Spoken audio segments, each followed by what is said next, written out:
বল, জৈবিক পদার্থ বলতে কি বুঝি? মা এটা তো ইম্পর্টেন্ট না। কে বলেছে এগুলো ইম্পর্টেন্ট না?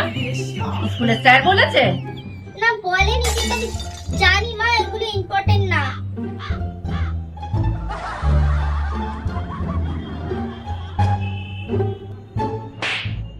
পারবি না, তাই তো?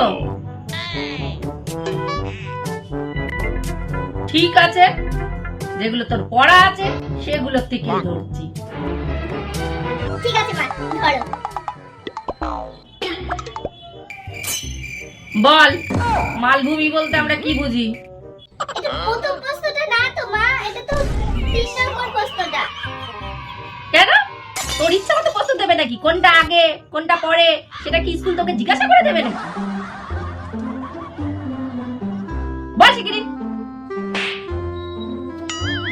আচ্ছা ওই মানে উত্তরটার প্রথম লাইনটা বলো। যে সমস্ত জায়গার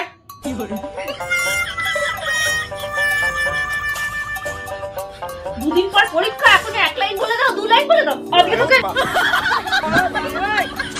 রাখ রাখ, বালিশ রাখ।